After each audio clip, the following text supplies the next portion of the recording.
ಭೂಲೋಕದ ಕಲಿಯುಗದ ಪರಮಶ್ರೇಷ್ಠ ಪರಮ ಪವಿತ್ರವಾದ ಗ್ರಂಥ. ಯಾವ ರೀತಿ ನದಿಗಳಲ್ಲೇ ಶ್ರೇಷ್ಠವಾದ ನದಿ ಯಾವುದು ಅಂತ ಕೇಳಿದ್ರೆ ಯಾವ ನದಿ ಹೆಸರನ್ನ ಹೇಳ್ತೀವಿ? ಗಂಗಾ ನದಿ. ನದಿಗಳಲ್ಲೇ ಶ್ರೇಷ್ಠವಾದ ನದಿ ಗಂಗಾ ನದಿ. ಸಮುದ್ರಗಳಲ್ಲಿ ಶ್ರೇಷ್ಠವಾದ ಸಾಗರ ಕ್ಷೀರಸಾಗರ. ಪರ್ವತಗಳಲ್ಲಿ ಶ್ರೇಷ್ಠವಾದ ಪರ್ವತ ಮೇರು ಪರ್ವತ. ತೇಜಸ್ಸಿನಲ್ಲಿ ಅತ್ಯಂತ ತೇಜಸ್ಸಾಗಿರ್ತಕ್ಕಂಥದ್ದು ಅಗ್ನಿ. ಋಷಿಗಳಲ್ಲಿ ಪರಮಶ್ರೇಷ್ಠರು ನಾರದ ಮಹರ್ಷಿಗಳು. ಮೃಗಗಳಲ್ಲಿ ಸಿಂಹ. ವರ್ಣಗಳಲ್ಲಿ ಓಂಕಾರ. ಯಜ್ಞಗಳಲ್ಲಿ ಜಪಯಜ್ಞ. ಯುಗಗಳಲ್ಲಿ ಕೃತಯುಗ. ಹೀಗೆ ಗ್ರಂಥಗಳಲ್ಲೇ ಪುರಾಣ ಇತಿಹಾಸಗಳಲ್ಲಿ ಅತ್ಯಂತ ಶ್ರೇಷ್ಠವಾದುದು ಭಾಗವತ. ಅರ್ಥ ಆಯ್ತಾ? ಇದೆಲ್ಲ ಹೇಗ್ ಶ್ರೇಷ್ಠನೋ ಹಾಗೆ ಭಾಗವತ ಕೂಡ ಶ್ರೇಷ್ಠವಾದಂಥದ್ದು ಬೇರೆದಕ್ಕೆ ಕಂಪೇರ್ ಮಾಡಿದಾಗ. ಯಾಕಂದ್ರೆ ಈ ಭಾಗವತ 12 ಸ್ಕಂದದಲ್ಲಿ ಸಾಕ್ಷಾತ್ ಶ್ರೀಕೃಷ್ಣ ಪರಮಾತ್ಮ ಉದ್ಧವನಿಗೆ ಒಂದು ಮಾತು ಹೇಳ್ತಾನೆ. ಪರಮಾತ್ಮ ನೋಡಿ, ನಾನು ಕಲಿಯುಗದಲ್ಲಿ ಮತ್ತೆ ಹುಟ್ಟಿ ಬರ್ತೇನೆ. ಯಾವ ರೂಪದಲ್ಲಿ? ಗ್ರಂಥ ರೂಪದಲ್ಲಿ ಬರ್ತೇನೆ. ಆ ಗ್ರಂಥವೇ ಭಾಗವತ ಅಂತ ಹೇಳ್ತಾನೆ ಕೃಷ್ಣ. ಹಾಗಾಗಿ ಈ ಭಾಗವತ ಕೃಷ್ಣನಿಗೆ ಸಮವಾದದ್ದು, ಕೃಷ್ಣನ ಪ್ರತಿರೂಪ ಅಂತ ನಾವಿದನ್ನ ಪೂಜಿಸ್ತೀವಿ, ಆರಾಧಿಸ್ತೇವೆ. ಈ ಭಾಗವತಕ್ಕೆ ಯಾಕಪ್ಪ ಇಷ್ಟೊಂದು ಮಹತ್ವ ಅಂದ್ರೆ, ಪರಮಾತ್ಮ ನಾರಾಯಣನೇ ಜ್ಞಾನ ರೂಪದಿಂದ ವೇದವ್ಯಾಸರಾಗಿ ಜನ್ಮವನ್ನ ತಳೆದು ಇದನ್ನ ರಚನೆ ಮಾಡಿದ್ದಾರೆ. ಹಾಗಾಗಿ ವಿಷ್ಣು ಸಹಸ್ರನಾಮದಲ್ಲಿ ವ್ಯಾಸಾಯ ವಿಷ್ಣು ರೂಪಾಯ ಕೇಳಿದಿರ ಶ್ಲೋಕ ಅಂದ್ರೆ ವ್ಯಾಸಾಯ ವಿಷ್ಣು ರೂಪಾಯ. ವ್ಯಾಸರು ಬೇರೆ ಯಾರು ಅಲ್ಲ, ವಿಷ್ಣುವಿನ ಅಪವಾತಾರ ಅಂತಕ್ಕಂಥ ಮಾತನ್ನ ಶ್ಲೋಕದಲ್ಲಿ ಹೇಳ್ತಾರೆ. ಹಾಗಾಗಿ ವ್ಯಾಸ ಅಂದ್ರೆ ದೇವರು. ಅವರು ದೇವರು ಆಗ್ಲಿಲ್ಲ ಅಂದ್ರೆ ಇಷ್ಟೊಂದೆಲ್ಲ ಬರೆಯಕ್ಕೆ ಸಾಧ್ಯನೇ ಆಗ್ತಿರ್ಲಿಲ್ಲ. ಶಂಕರಾಚಾರ್ಯರನ್ನ ಹೇಗೆ ನಾವು ಆ ಶಿವನ ಒಂದು ಅಂಶದಿಂದ ಹುಟ್ಟಿರ್ತಕ್ಕಂಥವ್ರು ಅಂತ ಕರಿತೀವಿ, ಅಥವಾ ಸಾಕ್ಷಾತ್ ಪರಬ್ರಹ್ಮ ಪರಮಾತ್ಮರು ಅಂತ ಕರಿತೀವಿ, ಹಾಗೆ ವೇದವ್ಯಾಸರು ಕೂಡ ವಿಷ್ಣುವಿನ ಅವತಾರದಿಂದ ಜನಿಸ್ತಕ್ಕಂಥವ್ರು, ಅವರೇ ವಿಷ್ಣು ಅಂತ ಕೂಡ ನಾವು ತಿಳ್ಕೊಳ್ತೀವಿ. ಈ ಭಾಗವತವನ್ನ ಶ್ರವಣ ಮಾಡೋರು, ಓದೋರು, ಬರೆಯೋರು ಅಥವಾ ಯಾರಾದ್ರೂ ಸಪ್ತಾಹ ವ್ಯವಸ್ಥೆಯನ್ನ ಮಾಡ್ತಕ್ಕಂಥವ್ರು, ಅಂತಹವರಿಗೆ ಆಯುರಾರೋಗ್ಯ, ಐಶ್ವರ್ಯ ಭಾಗ್ಯ, ಸೌಭಾಗ್ಯ, ನೆಮ್ಮದಿಯುಕ್ತರಾಗಿ ವಿಷ್ಣು ಸಾಯುಜ್ಯವನ್ನ ಹೊಂದುತ್ತಾರೆ ಅಂತ ಹೇಳ್ತಾರೆ. ಅದಕ್ಕೂ ವಿಶೇಷವಾಗಿ ಹೇಳ್ತಾರೆ ಎಲ್ಲೆಲ್ಲಿ ಮಾಡಬೇಕು ಅಥವಾ ಎಲ್ಲೆಲ್ಲಿ ಓದಬೇಕು ಅಂದ್ರೆ ತೀರ್ಥಕ್ಷೇತ್ರ, ನದಿ ತೀರ, ಪರ್ವತ ಪ್ರದೇಶ, ಹಸಿರುಬನ, ಪ್ರಾಚೀನವಾದ ದೇವಾಲಯಗಳಲ್ಲಿ ಅಥವಾ ವಿಶೇಷವಾದಂತಹ ಸ್ಥಳ ಇದೆ. ಅದ್ಯಾವುದು ಅಂದ್ರೆ ದ್ವಾರಕಾ ಕ್ಷೇತ್ರ, ಮಥುರಾ ಕ್ಷೇತ್ರ, ಬೃಂದಾವನ, ಪುಷ್ಕರ ಕ್ಷೇತ್ರಗಳಲ್ಲಿ ಭಾಗವತವನ್ನು ಓದಿದ್ದೇ ಆದ್ರೆ, ಶ್ರವಣ ಮಾಡಿದ್ದೇ ಆದ್ರೆ ಅತ್ಯಂತ ಸಂತೋಷದ ಸವಿಯನ್ನ ನಾವು ಅನುಭವಿಸೋದಂತೆ. ಹಾಗೆ ವೇದವ್ಯಾಸರು ಮತ್ತೊಂದು ಮಾತನ್ನ ಹೇಳ್ತಾರೆ. ಪರಮಾತ್ಮನ ವಿಚಾರ, ಭಕ್ತರ ವಿಚಾರ, ಭಕ್ತಿಯ ಕತೆ, ಧರ್ಮ ಮಾರ್ಗದ ಚಿಂತೆ, ಇದೆಲ್ಲ ಯಾರು ಕೇಳ್ತಾ ಇರ್ತೀರೋ ನಿಮಗೆ ರೋಗ ನಾಶ ಆಗತ್ತೆ, ಚಿಂತೆ ಕಳಿಯುತ್ತೆ, ಹಾಗೆ ನಿಮ್ಮ ಒಂದು ಮೋಕ್ಷಕ್ಕೆ ದಾರಿ ಆಗತ್ತೆ ಅಂತ ಹೇಳ್ತಾರೆ. ಇದೆಲ್ಲ ಮಾಡಕ್ಕಾಗ್ತಾ ಇಲ್ವಾ? ಭಾಗವತವನ್ನ ಮನೇಲಿ ಇಟ್ಕೊಂಡು ಪೂಜೆ ಮಾಡೋದ್ರಿಂದ ಕೂಡ ಅತ್ಯಂತ ಶುಭ ಫಲವನ್ನ ನಾವು ಇದನ್ನ ಪಡಿಬಹುದು ಅಂತ ಹೇಳ್ತಾನೆ. ಕೃಷ್ಣ ಪರಂಧಾಮಕ್ಕೆ ತೆರಳಿದ ಮೇಲೆ ಕಲಿಯುಗದಲ್ಲಿ 30 ವರ್ಷ ಕಡಿತಂತೆ. ನೆನ್ನೆ ಹೇಳ್ದೆ ಈ ಮಾತನ್ನ. ಭಾದ್ರಪದ ಮಾಸ ಶುಕ್ಲ ಪಕ್ಷದ ನವಮಿಯಂದು ಶುಕ ಮಹಾಮುನಿಗಳು ಪರೀಕ್ಷಿತ ರಾಜನಿಗೆ 7 ದಿನ ಕಾಲ ಭಾಗವತವನ್ನ ಹೇಳ್ತಾರೆ. ಮುಂದೆ ಕತೆ ಬರುತ್ತೆ, ಹೇಳ್ತೀನಿ ಯಾಕದನ್ನ ಹೇಳಿದ್ರು ಅಂತ. ಮನುಷ್ಯನಿಗೆ ತಾನು ಹೋಗ್ತಾ ಇದ್ದೀನಿ, ಕಲಿಯುಗವನ್ನ ಬಿಟ್ಟು ಭೂಲೋಕವನ್ನ ಬಿಟ್ಟು ಹೋಗ್ತಾ ಇದ್ದೀನಿ ಎಂದಾಗ ಮಾಡೋ ಕೆಲಸ ಏನ್ ಗೊತ್ತಾ? ಆಸ್ತಿ ಹಣವನ್ನೆಲ್ಲ ಸರಿಸಮಾನವಾಗಿ ಏನೇನ್ ಮಾಡ್ಬೇಕು, ವ್ಯವಸ್ಥೆ ಮಾಡ್ಬೇಕು ಅಂತ ಯೋಚನೆ ಮಾಡೋದು. ಆದ್ರೆ ನಿಜವಾದದ್ದು ಅದಲ್ಲ. ಹೋಗೋಕ್ಕೂ ಮೊದಲು ನಾನು ಏನು ಪುಣ್ಯವನ್ನ ತಗೊಂಡು ಹೋಗ್ತೀನಿ, ಉಳ್ದಿರೋದು ಇಷ್ಟು ದಿವಸ. ಯಾರಿಗಾದ್ರೂ ಸಾವಿನ ಬಗ್ಗೆ ಗೊತ್ತಾಗೋಯ್ತು ಅಂತ ಅನ್ಕೊಳ್ಳೋಣ, ನಾನು ಇಂಥ ದಿವಸದಲ್ಲಿ ನನ್ನ ದೇಹವನ್ನ ತ್ಯಾಗ ಮಾಡ್ತಾ ಇದ್ದೀನಿ ಅಂತ ಅನಿಸ್ತು ಅಂತ ಅನ್ಕೊಳ್ಳಿ. ಹಾಗನ್ನಿಸ್ದಾಗ ನಾನು ಏನೋ ಪಾಪ ಮಾಡ್ಬಿಟ್ಟಿದ್ದೀನಿ, 7 ದಿವಸದಲ್ಲಿ ಏನಾದ್ರೂ ಮ್ಯಾಜಿಕ್ ಮಾಡಕ್ ಆಗತ್ತಾ ಅಂದ್ರೆ ಮ್ಯಾಜಿಕ್ ಮಾಡಕ್ ಆಗತ್ತಂತೆ ಭಾಗವತ ಸಪ್ತಾಹವನ್ನ ಮಾಡಿಸಿದ್ರೆ ಅಥವಾ ಕೇಳಿದ್ರೆ. ಅರ್ಧದಷ್ಟು ಪಾಪವನ್ನ ಕಳ್ಕೊಂಡು ಪುಣ್ಯವನ್ನ ಸಂಪಾದನೆ ಮಾಡ್ಕೊಂಡು ಹೋಗ್ತೀವಿ. ಈ ನಿರ್ಧಾರಕ್ಕೆ ಬಂದಂತವನು ಪರೀಕ್ಷಿತ ಮಹಾರಾಜ.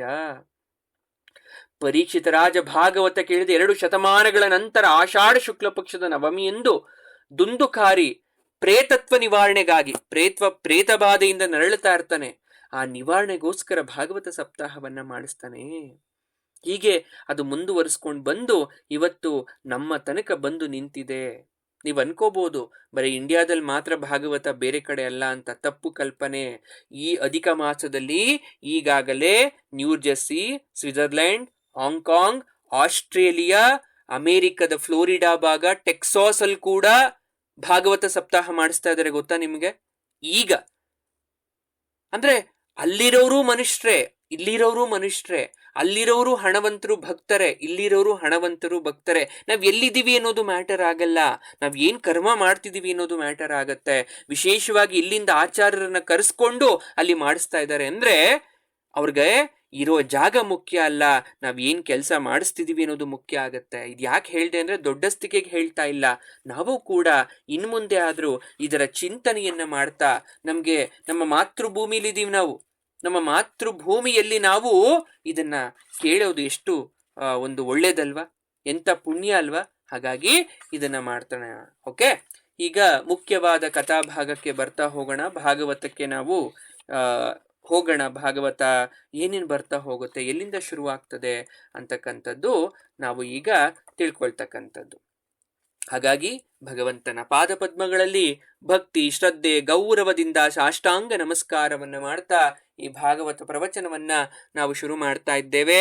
ಕೇಳುವತಕ್ಕಂತಹ ಭಕ್ತರಿಗೆ ಶ್ರೀಮನ್ನಾರಾಯಣ ಕೃಷ್ಣ ಆಯುರಾರೋಗ್ಯವನ್ನ ದಯಪಾಲಿಸ್ಲಿ, ಉನ್ನತೋನ್ನತವಾದ ಸ್ಥಾನವನ್ನ ಅವನು ನೀಡ್ಲಿ ಅಂತ ಆ ಪರಮಾತ್ಮನಲ್ಲಿ ಸ್ಮರಿಸ್ತಾ ಪ್ರಾರಂಭವನ್ನ ಮಾಡ್ತಾ ಇದ್ದೇವೆ. ಹಾಗೆ ವಿಘ್ನೇಶ್ವರ, ವಿಘ್ನ ನಿವಾರಣ ಪರಮಾತ್ಮನಾದಂತಹ ಆ ಶಿವಪುತ್ರನಿಗೆ ನಮಸ್ಕಾರವನ್ನ ಮಾಡ್ತಾ, ಋಷಿಮುನಿಗಳಿಗೆ, ಗುರುವಂದ್ಯರಿಗೆ, ಆಚಾರ್ಯರಿಗೆ, ಸಪ್ತ ಋಷಿಗಳಿಗೆ, ಅಷ್ಟ ದಿಕ್ಪಾಲಕರಿಗೆ ಹಾಗೂ ಈ ದಿನದ ತಿಥಿ ನಕ್ಷತ್ರ ದೇವತೆಗಳಿಗೆ ನಮಸ್ಕಾರವನ್ನ ಮಾಡ್ತಾ ಭಾಗವತವನ್ನ ಶುರು ಮಾಡ್ತಾ ಇದ್ದೇವೆ. ಜೈ ಇಂದಿರಾ ರಮಣ ಗೋವಿಂದ ಗೋವಿಂದ, ಭಾಗವತ ಶ್ರವಣಕಾರರಿಗೆ ಗೋವಿಂದ ಗೋವಿಂದ, ವಾಸುದೇವನಿಗೆ ಗೋವಿಂದ ಗೋವಿಂದ. ನೋಡಿ, ಈ ಭಕ್ತಿ ಸಾಹಿತ್ಯ ಅಂತಕ್ಕಂಥದ್ದು ನಮ್ಮ ಒಂದು ದಿವ್ಯ ಪರಂಪರೆ. ಈ ರಾಮಾಯಣ, ಮಹಾಭಾರತ, ಭಾಗವತ, ಇನ್ನು ಯಾವ್ಯಾವುದೋ ಪುರಾಣಗಳಿದೆಯಲ್ವಾ, ಇದ್ಯಾವುದೂ ಇಲ್ಲ ಅಂದಿದ್ರೆ ಹೇಗಿತ್ತು ನಮ್ಮ ಜೀವನವನ್ನ ಇಮ್ಯಾಜಿನ್ ಮಾಡ್ಕೊಳಕ್ಕಾಗತ್ತ? ಹೋಗ್ಲಿ, ದೇವ್ರು ಅನ್ನೋ ಕಾನ್ಸೆಪ್ಟೇ ಇಲ್ಲ ಅಂದಿದ್ರೆ ನಾವೇನೋ ಅದನ್ನ ಊಹೆ ಮಾಡ್ಕೊಳ್ದೆ ಬದುಕಕ್ಕಾಗ್ತಾ ಇತ್ತ? ಎಷ್ಟೋ ಕಷ್ಟ ಇದೆ, ಯಾರನ್ನ ಬೈಕೊಳ್ತೀವಿ? ಅಥವಾ ಏನೋ ಸಂತೋಷ ಆದಾಗ ಯಾರಿಗೆ ಧನ್ಯವಾದವನ್ನ ಹೇಳ್ತೀವಿ? ಪರಮಾತ್ಮನಿಗೆ. ಹಾಗಾಗಿ ಪ್ರತಿಯೊಂದು ಆರಂಭಕ್ಕೂ ಅವನೇ, ಅಂತ್ಯಕ್ಕೂ ಅವನೇ. ಹಾಗಾಗಿ ಭಾಗವತ ಮಹಿಮೆಯನ್ನ ತಿಳಿಸ್ಕೊಡ್ತಾರೆ ನಮಗೆ. ಏನು ಭಾಗವತ ಮಹಿಮೆ?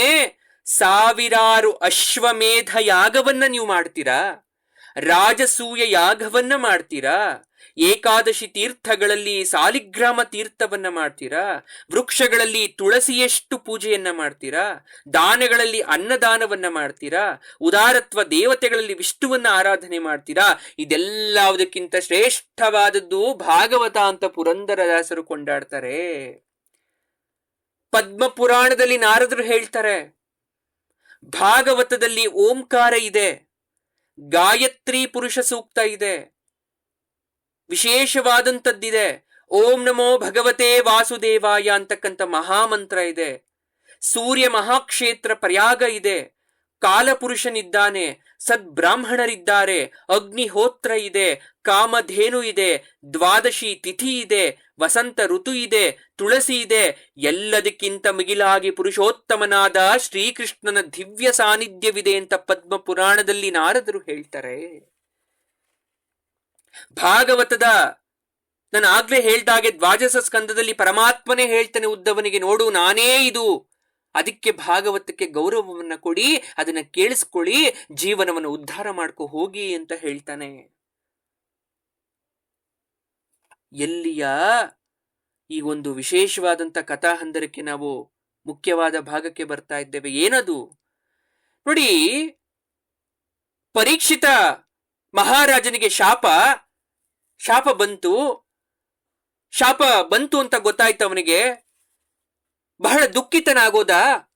ಗಂಗಾ ತೀರಕ್ಕೆ ಬರ್ತಾ ಇದ್ದಾನೆ. ಆ ಗಂಗಾ ತೀರಕ್ಕೆ ಬಂದು ತಲೆಯನ್ನ ಕೆಳಗಡೆ ಬಗ್ಗಿಸಿ ಮನಸ್ಸಲ್ಲಿ ನೋವು, ಸಂಕಟ, ಏನೋ ಒಂದು ರೀತಿಯಾದಂತಹ ದುಃಖ. ಶ್ರೇಷ್ಠವಾದಂತಹ ಹಸ್ತಿನಾಪುರ, ಪಾಂಡವರು, ಕೌರವರು, ಅನೇಕ ದಿವ್ಯ ಋಷಿಮುನಿಗಳು ಎಲ್ಲರೂ ಇದ್ದಂತ ಒಂದು ವಂಶಸ್ಥನಾಗಿದ್ದೆ, ರಾಜ ಪದವಿಯಲ್ಲಿದ್ದೀನಿ, ನನ್ನನ್ನೂ ಕೂಡ ಕರ್ಮ ಅಂತಕ್ಕಂಥದ್ದು ಬಿಡ್ಲಿಲ್ವಲ್ಲ ಅನ್ನುವ ಅತೀವವಾದ ದುಃಖದಲ್ಲಿ ಆ ಪರೀಕ್ಷಿತ ಮಹಾರಾಜ ಯಾವಾಗ ಕಣ್ಣೀರನ್ನ ಇಡ್ತಾ ಇದ್ದಾನೆ. ಶುಕಮುನಿಗಳು ಬಂದ್ರು.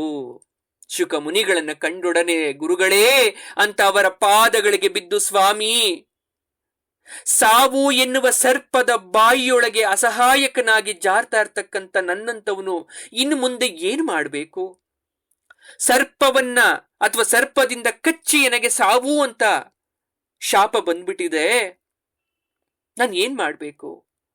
ನಾನು ಯಾರತ್ರ ಹೋಗಿ ಈ ಸಮಸ್ಯೆಗೆ ಪರಿಹಾರವನ್ನ ಕೇಳಬೇಕು ಅಂತ ಶುಕಮುನಿಗಳ ಹತ್ರ ಅವನು ಕೇಳಿದಾಗ ಶುಕಮುನಿಗಳು ಹೇಳ್ತಾ ಇದ್ದಾರೆ, ವತ್ಸ, ಚಿಂತೆ ಪಡಬೇಡ. ಹುಟ್ಟಿದ ಮನುಷ್ಯ ಸಾಯಲೇಬೇಕು.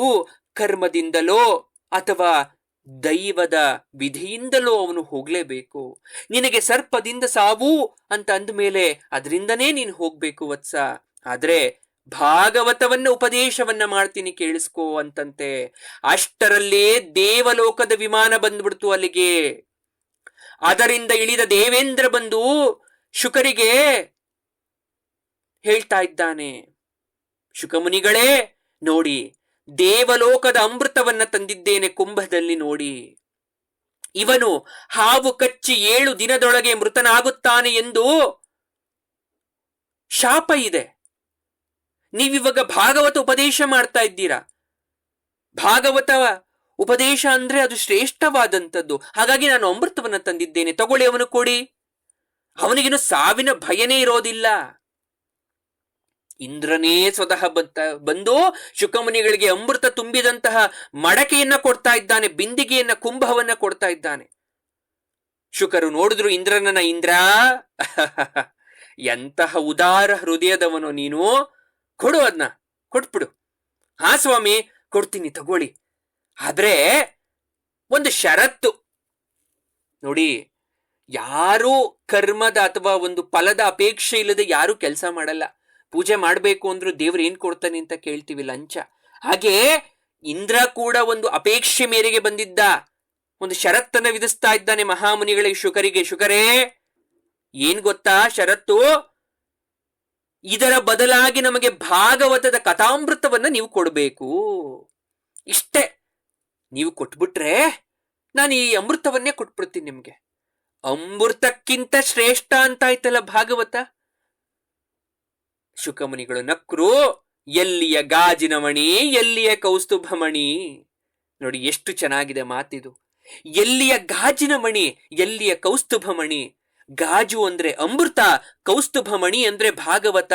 ಗಾಜು ಶ್ರೇಷ್ಠನೋ ವಿಷ್ಣುವಿನ ಆ ಒಂದು ಪರಮಾತ್ಮನ ಸಾನ್ನಿಧ್ಯದಲ್ಲಿರ್ತಕ್ಕಂಥ ಕೌಸ್ತುಭಮಣಿ ಶ್ರೇಷ್ಠನು.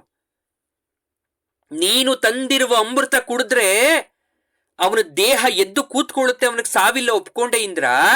ಆದ್ರೆ ನಾನು ಹೇಳುವ ಭಾಗವತದ ಕಥಾಮೃತವನ್ನ ಸೇವಿಸಿದ್ರೆ ಜನನ ಮರಣಗಳ ಚಕ್ರದಿಂದ ಶಾಶ್ವತವಾದಿ ಬಿಡುಗಡೆಯನ್ನು ಹೊಂದುತ್ತಾರೆ, ಮೋಕ್ಷವನ್ನ ಹೊಂದುತ್ತಾರೆ ಅಂತ ಹೇಳಿದ್ರು ಶುಕರು.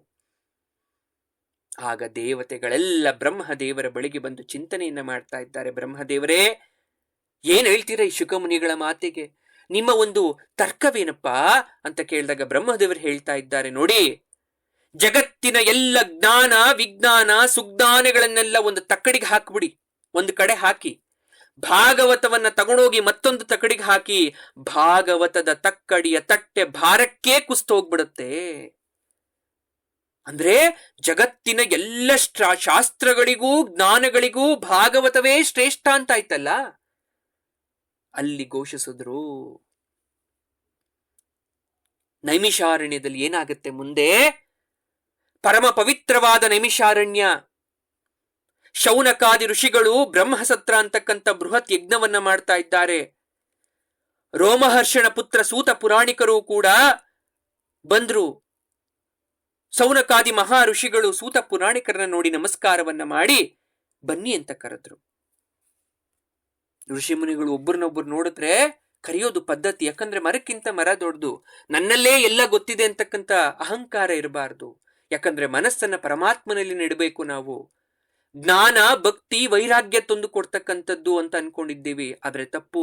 ಜ್ಞಾನ ಭಕ್ತಿ ವೈರಾಗ್ಯವನ್ನ ಮಾತ್ರ ಅಲ್ಲ, ನಮಗೆ ಒಂದು ಒಳ್ಳೆ ದಾರಿಗೂ ಕೂಡ ಕರ್ಕೊಂಡು ಹೋಗುತ್ತೆ.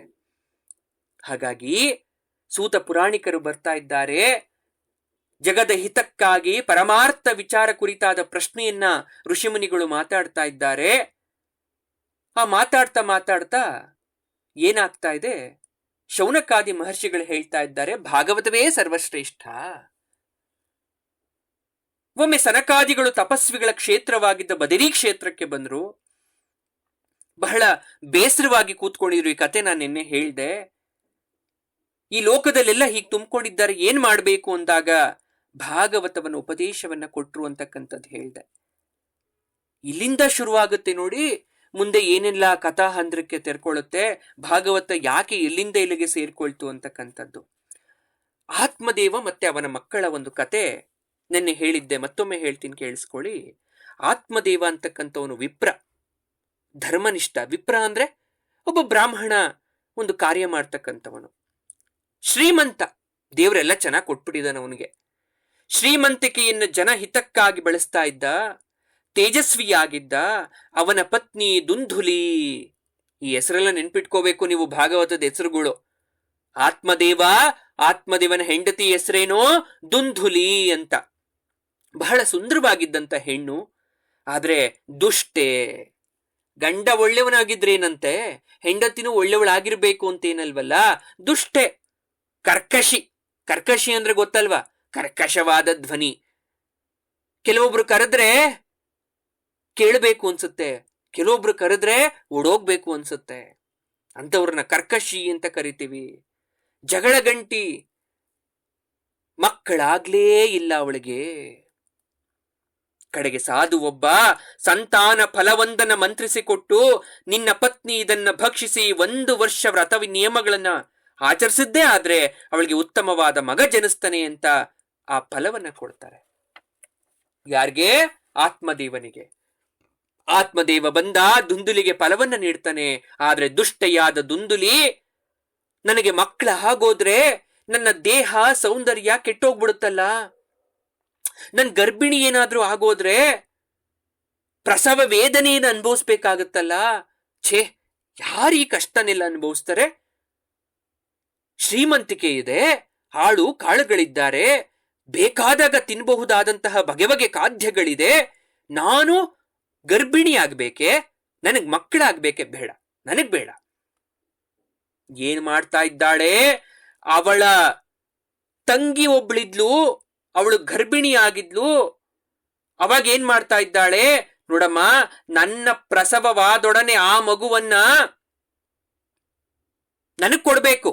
ನೀನ್ ಪ್ರಸವ ಆಗಿದ ತಕ್ಷಣ ನೀನು ಗರ್ಭಿಣಿಯಂತೆ ನಟಿಸೋ, ಈ ಫಲವನ್ನ ನಿನಗೆ ಕೊಟ್ಬಿಡ್ತೀನಿ ಅಂತ ತಂದು ಕೊಟ್ಬಿಟ್ಲು. ಮಗುವಾದ ಮೇಲೆ ನಾನೇ ಹಾಲುಣಿಸಿ ಲಾಲನೆ ಮಾಡ್ತೀನಿ, ಆದ್ರೆ ಈ ಸಂತಾನ ಫಲ ನನಗೆ ಬೇಡ ಅಂತ ತಂಗಿಗೆ ಕೊಟ್ಬಿಟ್ಲು. ದುಂದುಲಿ ನಾನು ಗರ್ಭಿಣಿ ಆಗಿದ್ದೀನಿ ಅಂತ ನಾಟಕ ಮಾಡ್ತಾ ಪ್ರಚಾರ ಮಾಡಿದ್ಲು ಎಲ್ಲಾ ಕಡೆ. ತಂಗಿ ಒಂದು ಅಜ್ಞಾತ ಸ್ಥಳದಲ್ಲಿದ್ಲು, ಹೆತ್ತೊಡನೆ ಮಗುವನ್ನ ತರಿಸಿಕೊಂಡು ನಾನೇ ಬಾಣಂತಿ ಅಂತ ನಟಿಸಿದ್ಲು. ಆತ್ಮದೇವ ಮಗುವಿಗೆ ಜಾತ ಕರ್ಮಾದಿ ಮಾಡಿಸಿ ದುಂದುಕಾರಿ ಅಂತ ಹೆಸರಿಟ್ಟ. ದುಂದುಲಿಗೆ ಹುಟ್ಟಿದ ಮಗುವನ್ನ ದುಂದುಕಾರಿ ಅಂತ ಇಟ್ಟ.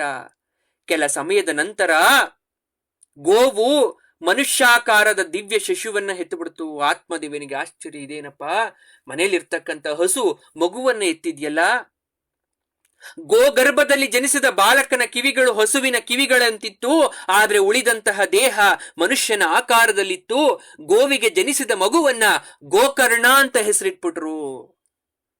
ಏನಂತ ಹೆಸರಿಟ್ರು? ಗೋಕರ್ಣ. ಗೋಕರ್ಣ ಅಂದ್ರೆ ಅರ್ಥ ಗೊತ್ತಾಯ್ತಾ? ಈಗ ಗೋವಿಗೆ ಜನಿಸಿದ ಮಗು ಗೋಕರ್ಣ ಆಯ್ತು. ಮುಂದೆ ಗೋಕರ್ಣ ತೇಜಸ್ವಿ ವಿದ್ವಾಂಸನಾಗ್ತಾನೆ. ದುಂದುಕಾರಿ ದುಷ್ಟ ಅನಾಚಾರಿಯಾದಂತಹ ಭೀಭತ್ಸ ನಿತ್ಯ ಕರ್ಮಗಳು ಅವನು ಆತ್ಮದೇವನ ಎಲ್ಲ ಸಂಪತ್ತನ್ನ ಕೊಳೆ ಹೊಡೆದು ಬಿಟ್ರು. ಯಾರು ಬಂದು ಉಪದೇಶಿಸಿದ್ರೂ ಕೇಳಲಿಲ್ಲ. ಯಾರು ದುಂದುಕಾರಿ ಗೊತ್ತಾಯ್ತಲ್ವಾ? ದುಷ್ಟ ಅನಾಚಾರಿ ಅವನು. ಈ ಕಡೆ ಗೋಕರ್ಣ ತೇಜಸ್ವಿಯಾದ. ತಂದೆ ತಾಯಿಯರನ್ನ ಹೊಡೆದು ಬಡಿದು ಪೀಡ್ಸಕ್ ಶುರು ಮಾಡ್ದ. ಆಗ ಗೋಕರ್ಣ ತಂದೆಗೆ ಪ್ರಾಪಂಚಿಕ ವಿಷಯ ಸುಖವನ್ನ ತ್ಯಜಿಸ್ಬಿಡಿ ಅಂತ ಹೇಳಿ ಆತ್ಮದೇವ ಎಲ್ಲರನ್ನ ತ್ಯಜಿಸಿ ಹೊರಟ್ಬಿಟ್ಟ ಕಾಡಿಗೆ.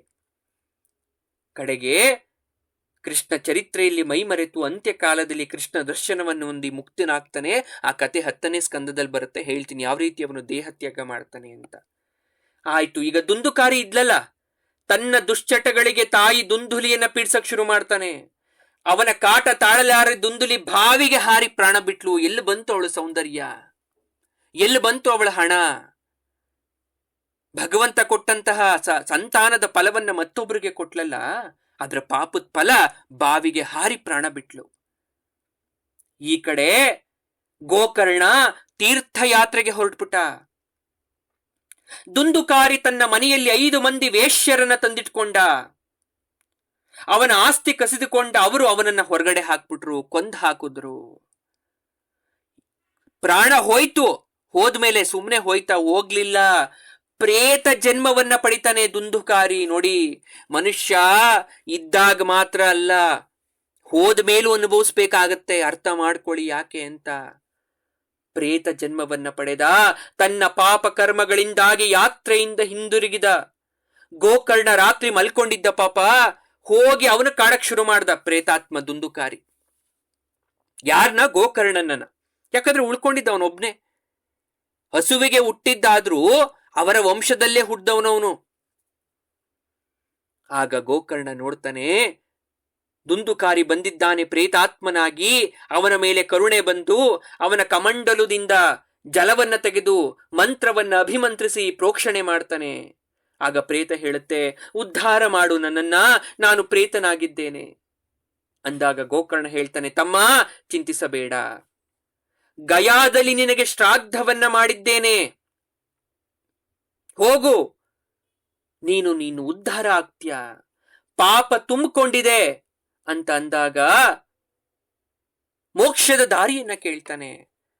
ಆಗ ಹೇಳ್ತಾನೆ, ಭಾಗವತ ಸಪ್ತಾಹ ಶ್ರವಣದಿಂದ ನಿನಗೆ ಮೋಕ್ಷ ಸಿಗತ್ತೆ ಅಣ್ಣ. ಈ ಮಾತನ್ನ ನನಗೆ ಸೂರ್ಯದೇವ ಹೇಳಿದ್ದ, ಅದನ್ನ ನಾನು ನಿನ್ಗೆ ಹೇಳ್ತಾ ಇದ್ದೇನೆ. ಆಗ ಪ್ರೇತರೂಪಿ ದುಂದುಕಾರಿ 7 ಗಂಟಿದ್ದ ಬಿದರ ಮಳೆಯಲ್ಲಿ ಕೂತ್ಕೊಂತಾನೆ. 7 ಗಂಟಿದ್ದ ಬಿದಿರ ಮಳೆಯಲ್ಲಿ. ಯಾಕಂದ್ರೆ 7 ದಿವಸ ಆ ಪ್ರೇತ ಎಲ್ಲೂ ಅಳಗಾಡಬಾರ್ದಿತ್ತು. ಯಾಕಂದ್ರೆ ಈಗ ಇವನು ಭಾಗವತವನ್ನ ಹೇಳ್ತಾನೆ ಅವನು ಉದ್ಧಾರಕ್ಕಾಗಿ. ಯಾಕೆ 7 ಗಂಟು ಅಂತ ಈಗ ಹೇಳ್ತೀನಿ, ಕೇಳಿಸ್ಕೊಳ್ಳಿ, ಸ್ವಾರಸ್ಯ ತಿಳ್ಕೊಳ್ಳಿ. ಪ್ರೇತ ಸುಮ್ಮನೆ ಎಲ್ಲಂದ್ರೆ ಅಲ್ಲಿ ಒಂದ್ ಕಡೆ ಕೂರಕ್ ಆಗಲ್ಲ. ಅದು ಸಂಚಾರ ಮಾಡ್ತಾ ಇರ್ಬೇಕು. ತಿಥಿ ನಕ್ಷತ್ರ ಆಧಾರದ ಮೇಲೆ ಅದು ಒಂದು ಕಡೆಯಿಂದ ಒಂದು ಕಡೆ ಹೋಗ್ತಾ ಇರ್ಬೇಕು. ಹಾಗಾಗಿ 7 ಗಂಟಿದ್ದ ಬಿದಿರಿನ ಮೆಳೆ ಮೇಲೆ ಹೋಗಿ ಕೂತ್ಕೊಳ್ಳುತ್ತೆ. ಬಂದ ಗೋಕರ್ಣ, ಭಾಗವತವನ್ನ ಶುರು ಮಾಡ್ದ. ಮೊದಲ ದಿನದ ಕತೆ, 7 ದಿವಸ ಸಪ್ತಾಹ ಮಾಡಬೇಕು. ಮೊದಲ ದಿನದ ಕತೆ ಮುಗಿತಾ ಬಂತು. ಸೂರ್ಯ ಮುಳುಗ್ದ. ಬಿದಿರಿನ ಮೊದಲ ಕಣ್ಣು ಸಿಡಿದು ಹೋಯ್ತು. 2ನೇ ದಿವಸ 2ನೇ ಕಣ್ಣು. ಹೀಗೆ 7ನೇ ದಿನ 7 ಗಂಟುಗಳು ಸಿಡಿತು. ದುಂದುಕಾರಿಯ ಪ್ರೇತಾತ್ಮ ಮುಗಿದೋಯ್ತು. ಅವನು ದಿವ್ಯ ತುಳಸಿ ಮಾಲೆಗಳಿಂದ ಅಲಂಕೃತವಾದ ರಥದಲ್ಲಿ ಮುಕ್ತಿ ಲೋಕಕ್ಕೆ ಹೊರಟೋಗ್ಬಿಟ್ಟ. ಹೋಗಕ್ಕಿನ ಮುಂಚೆ ಗೋಕರ್ಣನನ್ನ ನಮಸ್ಕಾರ ಮಾಡಿ ಹೋದ. ಅಂದ್ರೆ ಅವನಿಗೆ ಬರಬೇಕಾದಂತ ದೋಷಗಳು ಬಿದಿರಿನ ಗಂಟಿಗೆ ಒಂದೊಂದಾಗಿ ಹೊಳಿತು. 7 ದಿವಸ ಮುಗಿತು, ಅವನಿಗೆ ಮೋಕ್ಷ ಸಿಕ್ತು, ಹೊರಟೋದ. ಇದು ಒಂದು ಆರಂಭ. ಮಹಾಭಾರತ ಯುದ್ಧದ ಕಡೆ ದಿನ ನೋಡಿ, ಮಹಾಭಾರತಕ್ಕೆ ಬಂದ್ವಿ ನಾವು. ಮತ್ತೆ ಹೀಗೆ ಮಹಾಭಾರತ ಎಲ್ಲ ಗ್ರಂಥಗಳಿಗೆ ಬರ್ತಾ ಇರ್ತೀವಿ. Bhagavata is a mixture of all the ಗ್ರಂಥಾಸ್ ಅಂತ ಕರಿಬಹುದು. ಎಲ್ಲ ಗ್ರಂಥಗಳ ಸಾರಸತ್ವವೇ ಭಾಗವತ. ಮಹಾಭಾರತದ ಕೊನೆಯ ದಿವಸ ಕುರುಕ್ಷೇತ್ರದ ರಣಾರಂಗ. ಶಮಂತ ಪಂಚಕದ ಬಳಿ ತೊಡೆಮುರಿದು ಬಿದ್ದಿದ್ದಾನೆ ದುರ್ಯೋಧನ. ಭೀಮಸೇನನ ಪ್ರಬಲವಾದ ಗದಾಪ್ರಹಾರದಿಂದ ತೊಡೆ ಮುರಿದೋಗಿದೆ, ರಕ್ತ ಮಾಂಸಗಳು ಜಿನುಕ್ತಾ ಇದೆ. ಆ ಬಿಸಿ ರಕ್ತವನ್ನ ಸವಿಲಿಕ್ಕೆ ಹದ್ದು, ಕಾಗೆ, ನಾಗಿ, ನರಿಗಳು ಹೊಂಚಾಕಿ ಕೂತ್ಕೊಂಡಿದೆ. ಭಯಂಕರವಾದ ರಣ ಉರಿ, ನೋವು ದೇಹಾದ್ಯಂತ ನಖಶಿಕಾಂತವಾಗಿ ವ್ಯಾಪಿಸ್ಬಿಟ್ಟಿದೆ. ಆದರೂ ಪಾಂಡವರನ್ನ ಏನಾದ್ರೂ ಮಾಡಿ ಕೊಲ್ಲಬೇಕು ಅಂತಕ್ಕಂಥ ರೋಷ ಛಲ ಮಾತ್ರ ದುರ್ಯೋಧನ ಬಿಟ್ಟಿಲ್ಲ. ದೈಹಿಕವಾಗಿ ಎದ್ದು ನಿಂತು ಯುದ್ಧ ಮಾಡಕ್ಕಾಗಲ್ಲ, ಶಕ್ತಿ ಇಲ್ಲ, ತೊಡೆ ಮುರಿದು ಬಿದ್ದಿದೆ. ಏನಾದ್ರೂ ಮಾಡಿ ರಣತಂತ್ರ ವ್ಯೂಹಿಸಿ ಅವರನ್ನ ಮುಗಿಸ್ಬಿಡ್ಬೇಕಲ್ಲ ಅಂತಕ್ಕಂಥ ತವಕದಲ್ಲಿ ದುರ್ಯೋಧನ ಇದ್ದಾನೆ. ಅದಕ್ಕಾಗಿ ತನ್ನ ಪರವಾಗಿ ನಿಂತು ಪಾಂಡವರನ್ನ ನಿರ್ನಾಮ ಮಾಡ್ತಕ್ಕಂಥವನು ಯಾರಪ್ಪ, ಯಾರೂ ವೀರ ಪುರುಷರು ಬರ್ತಾ ಇಲ್ವಲ್ಲ ಅಂತ ನೋಡ್ತಾ ಇದ್ದಾನೆ. ಬಂದ್ರ, ಯಾರಾದ್ರೂ ಬಂದ್ರ? ನೋಡಿ, ಮನುಷ್ಯ ಸಾಯೋ ಕೊನೆ ಗಳಿಗೆಯಲ್ಲೂ ಕೂಡ ತನ್ನ ದುಷ್ಟ ಬುದ್ಧಿಯನ್ನ ಬಿಡಲ್ಲ, ದ್ವೇಷವನ್ನ ಬಿಡಲ್ಲ, ಮತ್ಸರವನ್ನ ಬಿಡಲ್ಲ. ಹಾಗನ್ಬೇಕಾದ್ರೆ ಅಸ್ಪಷ್ಟವಾಗಿ ಯಾರೋ ಕಾಣಿಸ್ತಾ ಇದ್ದಾರೆ ದೂರದಲ್ಲಿ. ಕೌರವರ ಸೈನ್ಯದಲ್ಲಿ ಉಳಿದಿದ್ದವರು 3 ಜನ, ಕೃತವರ್ಮ, ಕೃಪಾಚಾರ್ಯ, ಅಶ್ವತ್ಥಾಮ, 3 ಜನ ಉಳ್ಕೊಂಡಿದ್ದಾರೆ, ಇನ್ಯಾರೂ ಇಲ್ಲ. ಸಶಕ್ತ ಸಮರ್ಥನಾದ ಅಶ್ವತ್ಥಾಮ ಬಂದ ದುರ್ಯೋಧನ ಬಳಿಗೆ. ಆ ಸ್ಥಿತಿಯಲ್ಲೂ ಸಂಭ್ರಮಿಸ್ತಾ ಇದ್ದಾನೆ ದುರ್ಯೋಧನ. ಏ ಅಶ್ವತ್ಥಾಮ, ಬಂದ ಬಾ. ರಾಜನ್, ನಿನ್ನನ್ನ ಈ ಸ್ಥಿತಿಗೆ ತಂದವರು ಯಾರು ಹೇಳು, ಈಗಲೇ ಅವರನ್ನು ಯಮನಾಲಯಕ್ಕೆ ಕಳಿಸಿಬಿಡ್ತೇನೆ. ಸಾಯುವ ಸ್ಥಿತಿಯಲ್ಲಿದ್ದ ದುರ್ಯೋಧನನಿಗೆ ಹುಲ್ಲು ಕಡ್ಡಿ ಸಿಕ್ಕಿರೋ ತರ ಆಗೋಯ್ತು ಈ ಮಾತನ್ನ ಕೇಳಿ. ಅವನನ್ನ ತನ್ನ ಬಳಿಗೆ ಕರೆದ ದುರ್ಯೋಧನ. ಅಶ್ವತ್ಥಾಮ, ನಿನ್ನ ತಂದೆ ದ್ರೋಣಾಚಾರ್ಯರು ನಿನಗಿಂತ ಹೆಚ್ಚು ಪಾಂಡವರನ್ನ ಪ್ರೀತಿಸಿ ಅವರಿಗೆ ಲಾಲನೆ, ಪಾಲನೆ, ಪೋಷಣೆ, ವಿದ್ಯಾಭ್ಯಾಸ, ಶಸ್ತ್ರಾಭ್ಯಾಸ, ಶಾಸ್ತ್ರಾಭ್ಯಾಸ ಎಲ್ಲವನ್ನ ಹೇಳ್ಕೊಟ್ರು. ಜಗದೇಕ ವೀರರನ್ನಾಗಿ ಮಾಡಿದ್ರು. ಈ ಪಾಂಡವರನ್ನ ಏನಾಯ್ತು? ಅದೇ ಪಾಂಡವರು ಅಂತಹ ಗುರುಗಳನ್ನ ಮೋಸದಿಂದ, ವಂಚನೆಯಿಂದ ಕಗ್ಗೊಲೆ ಮಾಡಿ ಕೊಂದು ಹಾಕಿದ್ರು. ಹಾಗಾಗಿ ನಿಮ್ಮ ತಂದೆಯ ಆತ್ಮಕ್ಕೆ ಶಾಂತಿ ಸಿಗಬೇಕಾದ್ರೆ ಪಾಂಡವರನ್ನ ಸಂಪೂರ್ಣ ನಿರ್ನಾಮ ಮಾಡಬೇಕು.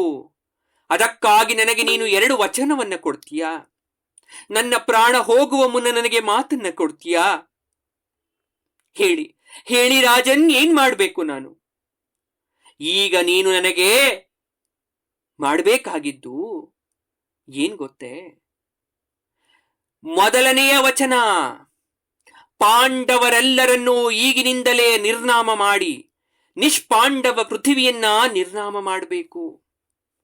2ನೇ ವಚನ, ಪಾಂಡವರು ಗೆದ್ದಿದ್ದರೂ ಅವರು ಈ ರಾಜ್ಯವನ್ನ ಆಳಬಾರದು, ಕೌರವರೇ ಈ ರಾಜ್ಯವನ್ನ ಆಳಬೇಕು. 2 ವಚನವನ್ನ ಕೇಳ್ತಾನೆ. ಆಗ ಅಶ್ವತ್ಥಾಮ ಕೇಳ್ತಾನೆ, ರಾಜ, ನೀನು ಈಗಲೋ ಆಗಲೋ ಈ ಭೂಲೋಕವನ್ನ ಬಿಟ್ಟು ತೆರಳುತ್ತಾ ಇದ್ದೀಯ. ನಿನ್ನ ಸೋದರರು, ಮಕ್ಕಳು, ಅವರ ಮಕ್ಕಳು, ನಿನ್ನ ಬಂಧು ಬಾಂಧವರು ಎಲ್ಲರೂ ಮಡಿದಿದ್ದಾರೆ. ಕೌರವ ಸೈನ್ಯದಲ್ಲಿ ಯಾರೂ ಉಳಿದಿಲ್ಲ. ಹೀಗಿದ್ದಾಗ ಕೌರವ ವಂಶವೇ ಈ ಭೂಮಿಯನ್ನು ಆಳುವುದಾದ್ರೆ ಹೇಗೆ ಸಾಧ್ಯವಾ? ದುರ್ಯೋಧನ ತನ್ನ ಯೋಚನೆಯನ್ನು ಈಗ ಸ್ಪಷ್ಟವಾಗಿ ಅಶ್ವತ್ಥಾಮನ ಹತ್ರ ಹೇಳ್ತಾ ಇದ್ದಾನೆ. ಹತ್ತಿರ ಬಾ. ಕರ್ದ. ಕುರುಕ್ಷೇತ್ರದ ರಣಭೂಮಿಯಲ್ಲಿ ನೆಲಕ್ಕೊರಗಿದ ದುರ್ಯೋಧನ ನೆಲದ ಮೇಲಿನ ಮಣ್ಣನ್ನ ಕೈಯಲ್ಲಿ ತುಂಬಿಕೊಂಡು ಅಶ್ವತ್ಥಾಮನ ತಲೆಯ ಮೇಲೆ ಹಾಕ್ತಾ ಇದ್ದಾನೆ. ಅಶ್ವತ್ಥಾಮ, ನಾನಿನ್ನು ಬದುಕಿದ್ದೇನೆ. ಈಗಲೂ ಈ ದೇಶದ ರಾಜ ನಾನೇ. ನೋಡು, ಈಗ ನಾನು ಹಾಕಿದ್ದು ಬೊಗಸೆ ಮಣ್ಣು ಅಂತ ಅನ್ಕೊಳ್ಬೇಡ. ನಾನು ನಿನಗೆ ಪಟ್ಟಾಭಿಷೇಕವನ್ನ ಮಾಡ್ತಾ ಇದ್ದೇನೆ. ನಾನು ಈ ಕ್ಷಣದಲ್ಲಿ ನಿನಗೆ ರಾಜ್ಯದ ರಾಜನಾಗಿ ಪಟ್ಟ ಕಟ್ಟಿದ್ದಂತೆ. ಪಟ್ಟಾಭಿಷೇಕ ಆಗಿದೆ. ನೀನೇ ಈ ದೇಶದ ರಾಜ. ನಾನು ಸಾರ್ವಭೌಮ ರಾಜನಾದಿದ್ದರಿಂದ ನಾನು ಯಾರಿಗೆ ಬೇಕೋ ಅವರಿಗೆ ಪಟ್ಟಾಭಿಷೇಕ ಮಾಡುವ ಅಧಿಕಾರವಿದೆ. ನೀನು ಈಗ ರಾಜ. ಭಾನುಮತಿಯೇ ಈ ದೇಶದ ರಾಣಿ. ಈ ರಾಜ ರಾಣಿಯರ ಸಂಗಮದಿಂದ ಜನಿಸುವ ಮಕ್ಕಳು ಬೇಕಾದರೆ ಮುಂದೆ ರಾಜ್ಯವನ್ನಾಳಲಿ. ಆದರೆ ಪಾಂಡವರ ವಂಶಕ್ಕೆ ಈ ರಾಜ್ಯ ಸಿಕ್ಕಬಾರದು, ದಕ್ಕಬಾರದು. ನೀಡು ವಚನ. ದುರ್ಯೋಧನ ವಚನವನ್ನ ಪಡೆದ. ಮರುಕ್ಷಣದಲ್ಲಿಯೇ ಅಂತಹ ಅನೀತಿ, ಅನ್ಯಾಯ, ಅನಾಚಾರದ ಸಲಹೆಯನ್ನ ತಿರಸ್ಕರಿಸಬೇಕಾಗಿತ್ತು ಗುರುವಿನ ಮಗನಾದಂತಹ ಅಶ್ವತ್ಥಾಮ. ಆದರೆ ಮೌನವಾಗಿದ್ದ. ಮೌನದ ಅರ್ಥ ಮೌನಂ ಸಮ್ಮತಿ ಲಕ್ಷಣಂ. ಅವನ ಬ್ರಹ್ಮಚರ್ಯದ ತಪಸ್ಸೇನಾಯ್ತು? ಅವನ ತೇಜಸ್ಸೇನಾಯ್ತು? ಅವನ ಶಕ್ತಿ, ಸಾಮರ್ಥ್ಯ, ವಿಶೇಷ ಸಿದ್ಧಿಗಳು ಎಲ್ಲಿ ಹೋಯ್ತು? ದುರ್ಯೋಧನ ನೋಡ್ತಾ ಇದ್ದಾನೆ, ಸಮಯವಿಲ್ಲ ಅಶ್ವತ್ಥಾಮ, ಇನ್ನು ಪಾಂಡವ ಧ್ವಂಸಕ್ಕೆ ಹೊರಡು. ದುರ್ಯೋಧನನ್ನ ಅಲ್ಲಿಯೇ ಬಿಟ್ಟ ಅಶ್ವತ್ಥಾಮ. ಹೊರಡಲು ಸಿದ್ಧನಾದ. ರಾತ್ರೋರಾತ್ರಿ ಪಾಂಡವರ ಪಾಳಿಯಕ್ಕೆ ಚಂಡಮಾರುತದಂತೆ ಎರಗಿ ಬರ್ತಾ ಇದ್ದಾನೆ ಅಶ್ವತ್ಥಾಮ. ದ್ರೌಪದಿಯ ಮುಗ್ಧ ಕಂದಮಗಳು, ಹಸುಗೂಸುಗಳು ನಿಷ್ಕರುಣೆಯಿಂದ ನೋಡ್ತಾ ಇದ್ದಾನೆ. ಎಲ್ಲರೂ ಮಲ್ಕೊಂಡಿದ್ದಾರೆ. ಉಪಪಾಂಡವರು 5 ಜನ. ದ್ರೌಪದಿಯ ಮುಗ್ಧ ಕಂದಮ್ಮಗಳು ಅಂತ ನೋಡ್ದೆ ಎಲ್ಲರನ್ನ ಕೊಂದು ಹಾಕ್ಬಿಟ್ಟ. ರಕ್ತವನ್ನ ಚೆಲ್ದ. ದುಷ್ಟದುಮ್ನ ಶಿಖಂಡಿಯರನ್ನ ಕೊಗ್ಗಲೆ ಮಾಡ್ದ. ಯುದ್ಧದಿಂದ ಬಸವಳಿದು ಗಾಢ ನಿದ್ರೆಯಲ್ಲಿದ್ದ ಅಳುದುಳಿದ ಪಾಂಡವ ಸೈನಿಕರನ್ನ ನಿರ್ಧರೆಯಿಂದ ಕೊಂದು ಹಾಕ್ಬಿಟ್ಟ. ಇಡೀ ಶಿಬಿರಕ್ಕೆ ಬೆಂಕಿಯನ್ನಿಟ್ಟ ಅಗ್ನಿ ಬಾಣವನ್ನ ಪ್ರಯೋಗಿಸ್ಬಿಟ್ಟ. ಮಾರಣ ಹೋಮವನ್ನ ಮಾಡ್ದ. ಅರನಿದ್ದೆಯಲ್ಲಿ ಎದ್ದು ಗಾಬರಿಯಿಂದ ತಪ್ಪಿಸಿಕೊಂಡು ಹೋಗಲು ಬಾಗಿಲಿಗೆ ಬಂದವರನ್ನ ಕೃಪಾಚಾರ್ಯ ಕೃತವರ್ಮರು ಕೊಂದು ಹಾಕ್ಬಿಟ್ರು. ಯಾವಾಗ ಉಪಪಾಂಡವರ ಮರಣದ ವಿಚಾರ ದ್ರೌಪದಿಯ ಕಿವಿಗೆ ಬಿತ್ತೋ, ಪುತ್ರ ಶೋಕವನ್ನ ತಡೆಯಲಾಗದೆ ದುಃಖಿಸುತ್ತಾ ಮೂರ್ಛೆ ಹೋಗ್ಬಿಟ್ಲು ತಾಯಿ. ಅವಳ ದಾರುಣ ಸಂಕಟವನ್ನ ಕಂಡ ಕೃಷ್ಣಾರ್ಜುನರು ಇಂತಹ ಘನಘೋರ ಹತ್ಯೆಯನ್ನ ಮಾಡಿದವರು ಯಾರೇ ಆಗಲಿ ಅವನನ್ನ ಬಂಧಿಸಿ ಹೆಡಮುರಿ ಕಟ್ಟಿ ತಂದು ದ್ರೌಪದಿಯ ಕಾಲ ಬುಡದಲ್ಲಿ ಹಾಕ್ತೇವೆ ಅಂತ ಪ್ರತಿಜ್ಞೆಯನ್ನ ಮಾಡಿ ಕೃಷ್ಣಾರ್ಜುನರು ರಥವನ್ನ ಹತ್ತಿ ಹೊರಟೇ ಬಿಟ್ರು. ನಾಗಾಲೋಟದಿಂದ ಶರವೇಗದಲ್ಲಿ ಬೆನ್ನಟ್ಟಿ ಬರ್ತಾ ಇದ್ದಾರೆ ಕೃಷ್ಣಾರ್ಜುನರು. ಅಶ್ವತ್ಥಾಮ ದೂರದಿಂದಲೇ ನೋಡಿ ಬೆಚ್ಚುತ್ತಾ ಇದ್ದಾನೆ. ಅವರಿಬ್ರು ಬರ್ತಾ ಇದ್ರೆ ಸಹಸ್ರ ಸೂರ್ಯರು ಒಂದೇ ಬಾರಿಗೆ ಉದಯಿಸಿ ಬರುವಂತೆ ಪ್ರಕಾಶಮಾನದಿಂದ ಬರ್ತಾ ಇದ್ದಾರೆ. ಬೆದರಿದ. ಕಡೆಗೆ ವಿವೇಕವನ್ನ ಕಳೆದುಕೊಂಡು ಏನು ಮಾಡಬೇಕು ಅಂತ ಗೊತ್ತಾಗದೆ ಬ್ರಹ್ಮಾಸ್ತ್ರವನ್ನ ಎತ್ತಿ ಬ್ರಹ್ಮಾಸ್ತ್ರದ ಮಂತ್ರವನ್ನ ಅದಕ್ಕೆ ಉಪದೇಶವನ್ನ ಕೊಟ್ಟ. ಬ್ರಹ್ಮಾಸ್ತ್ರವನ್ನ ಬಿಟ್ಟ ಅರ್ಜುನನ ಕಡೆಗೆ. ಬ್ರಹ್ಮಾಸ್ತ್ರದ ತೀವ್ರ ಆಕ್ರಮಣಕ್ಕೆ ಅರ್ಜುನನಿಗೆ ಕಣ್ಣು ಮಂಜಾಗೋಯ್ತು. ಕೃಷ್ಣ ಏನು ಕಾಣಿಸ್ತಾ ಇಲ್ಲ ಅಂತ ಕೃಷ್ಣನಿಗೆ ಹೇಳ್ತಾ ಇದ್ದಾನೆ. ಮುಂದೇನು ಗತಿ ಮಾಧವ ಅಂತ ಹೇಳ್ತಾ ಇದ್ದಾನೆ. ದ್ರೋಣಾಚಾರ್ಯರು ಅಶ್ವತ್ಥಾಮನಿಗೆ ಬ್ರಹ್ಮಾಸ್ತ್ರದ ಪ್ರಯೋಗದ ರಹಸ್ಯ ಹೇಳ್ಕೊಟ್ಟಿದ್ರು ಕೂಡ ಅದೇ ದ್ರೋಣಾಚಾರ್ಯರೇ ನಿನಗೂ ಬ್ರಹ್ಮಾಸ್ತ್ರದ ಪ್ರಯೋಗವನ್ನ ಹೇಳ್ಕೊಟ್ಟಿಲ್ವ ಅರ್ಜುನ? ಯಾಕೆ ಮರ್ತೋಯ್ತಾ? ಪ್ರಯೋಗಿಸು. ಬ್ರಹ್ಮಾಸ್ತ್ರಕ್ಕೆ ಬ್ರಹ್ಮಾಸ್ತ್ರ, ತಡ ಮಾಡಬೇಡ. ಕೃಷ್ಣನ ಮಾತಿನಂತೆ ಅರ್ಜುನ ಬ್ರಹ್ಮಾಸ್ತ್ರವನ್ನ ಪ್ರತಿಯಾಗಿ ಪ್ರಯೋಗ ಮಾಡ್ದ. ದುರ್ಭಯಂಕರವಾದ 2 ಬ್ರಹ್ಮಾಸ್ತ್ರಗಳ ಘೋರ ಸಂಘರ್ಷದಿಂದ ಇಡೀ ಜಗತ್ತು ತಳ್ಳಣಿಸ್ತಾ ಇದೆ. ಸಮುದ್ರದಲ್ಲಿ ಅಲೆಗಳು ಉಕ್ಕಿ ಹೇಳ್ತಾ ಇದೆ, ಪರ್ವತಗಳು ಕುಸಿತಾ ಇದೆ, ಪ್ರಾಣಿ ಪಕ್ಷಿಗಳು ಆಹಾಕಾರವನ್ನ ಮಾಡ್ತಾ ಇದೆ. ಅದೇ ಕ್ಷಣ ಜಗತ್ತಿನ ಉಳಿವಿಗಾಗಿ ವೇದವ್ಯಾಸರು ಪ್ರತ್ಯಕ್ಷರಾದರು. ವತ್ಸ, ಅರ್ಜುನ, ಅಶ್ವತ್ಥಾಮ ಎಂತಹ ಅನರ್ಥವನ್ನ ಮಾಡ್ತಾ ಇದ್ದೀರಾ? ಇಬ್ಬರು ಈಗಿನಿಂದಲೇ ಈ ಅಸ್ತ್ರಗಳ ಉಪಸಂಹಾರವನ್ನ ಮಾಡಿ ಅಂತ ಆದೇಶವನ್ನ ಕೊಟ್ರು. ವ್ಯಾಸರಿಗೆ ನಮಸ್ಕಾರವನ್ನ ಮಾಡಿದ್ರು ಅರ್ಜುನ. ಅವರ ಅಣತಿಯಂತೆ ಬ್ರಹ್ಮಾಸ್ತ್ರವನ್ನ ಹಿಂದಕ್ಕೆ ಪಡಿತಾನೆ. ದುರ್ಯೋಧನನ ಅನೀತಿಯ ಮಾತನ್ನ ತಿರಸ್ಕರಿಸದೆ ಮೌನವಾಗಿದ್ದ ಕಾರಣದಿಂದ ತನ್ನ ಬ್ರಹ್ಮಚರ್ಯದ ತೇಜಸ್ಸು, ಸಿದ್ಧಿ, ಸಾಮರ್ಥ್ಯಗಳನ್ನು ಕಳೆದುಕೊಂಡಂತಹ ಬಿಟ್ಟಿದ್ದ ಆ ಬ್ರಹ್ಮಾಸ್ತ್ರ ಹಿಂಪಡಲಿಕ್ಕೆ ಸಾಧ್ಯ ಆಗ್ಲಿಲ್ಲ. ಆ ಮಂತ್ರ ಸಿದ್ಧಿಸ್ಲಿಲ್ಲ. ಬಿಡೋ ಅಂತಹ ಮಂತ್ರ ಅವನಿಗೆ ಬಂತೇ ಹೊರ್ತು ಮತ್ತೆ ಪಡ್ಕೊಳ್ತಕ್ಕಂಥ ಮಂತ್ರ ಸಿದ್ಧಿಸ್ತಿಲ್ಲ. ಹಾಗಾಗಿ ಹೇಳೋದು, ನೀವು ಮಾಡಿರೋ ತಪಸ್ಸು, ನೀವು ಹೋಗಿರ್ತಕ್ಕಂಥ ತೀರ್ಥಕ್ಷೇತ್ರದ ಮಹಿಮೆ ಯಾವಾಗ ನಿಮ್ಮನ್ನ ಬಿಟ್ಟು ಹೋಗುತ್ತೆ ಅಂದ್ರೆ ಬೇರೆಯವ್ರಿಗೆ ಕೆಟ್ಟದ್ದನ್ನ ಮಾಡಿದಾಗ.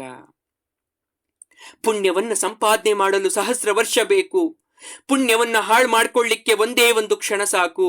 ಹಾಗಾಗಿ ಭಕ್ತಾದಿಗಳೇ, ಯಾವತ್ತೂ ಕೂಡ ಮತ್ತೊಬ್ಬರಿಗೆ ಕೇಡನ್ನು ಬಯಸಿ ನಿಮ್ಮ ಪುಣ್ಯದ ಕರ್ಮ ಫಲವನ್ನ ನೀವು ಹಾಳು ಮಾಡ್ಕೋಬೇಡಿ. ಯಾವಾಗ ಅಶ್ವತ್ಥಾಮನಿಗೆ ಬ್ರಹ್ಮಾಸ್ತ್ರವನ್ನ ಹಿಂಪಡಲಿಕ್ಕೆ ಸಾಧ್ಯವಾಗ್ಲಿಲ್ವೋ, ಕೃಷ್ಣ ಅರ್ಜುನನಿಗೆ ಹೇಳ್ತಾ ಇದ್ದಾನೆ, ಅರ್ಜುನ ನೀನೇ ಆ ಬಾಣವನ್ನ ಉಪಮಂತ್ರಿಸು. ಅಶ್ವತ್ಥಾಮನ ಅಸ್ತ್ರವನ್ನು ಉಪಸಂಹಾರವನ್ನ ಮಾಡ್ತಾ ಇದ್ದಾನೆ. ಅಲ್ಲಿಗೆ ಎಲ್ಲವೂ ಶಾಂತವಾಯಿತು. ಕೃಷ್ಣಾರ್ಜುನರು ಅಶ್ವತ್ಥಾಮನನ್ನ ಬಂಧಿಸಿದ್ರು, ಹೆಣಮುರಿ ಕಟ್ಟಿದ್ರು. ಅವರು ಕೊಟ್ಟಂತಹ ಮಾತಿನಂತೆ ದ್ರೌಪದಿಯ ಕಾಲ ಬಳಿಯಲ್ಲಿ ತಂದು ಅಶ್ವತ್ಥಾಮನನ್ನ ಕೆಡವಿದ್ರು. ದ್ರೌಪದಿ ಅತ್ಯಂತ ದುಃಖದಿಂದ ಅಶ್ವತ್ಥಾಮನ ಕಡೆಗೆ ನೋಡ್ತಾ ಇದ್ದಾಳೆ. ಕನಲಿ ಕೆಂಡಾಮಂಡಲವಾಗಿದ್ದ ಭೀಮಸೇನ ಅಶ್ವತ್ಥಾಮನನ್ನ ಸಂಹರಿಸಿ ಬಿಡುವೆ ಎಂದು ತನ್ನ ಗದೆಯನ್ನ ಎತ್ತಿದ್ದ. ಅಷ್ಟರಲ್ಲಿ ಎಚ್ಚೆತ್ತ ದ್ರೌಪದಿ, ಸ್ವಾಮಿ ನಿಲ್ಲಿ, ನಿಲ್ಲಿ, ಕೊಲ್ಲಬೇಡಿ ಇವನನ್ನ.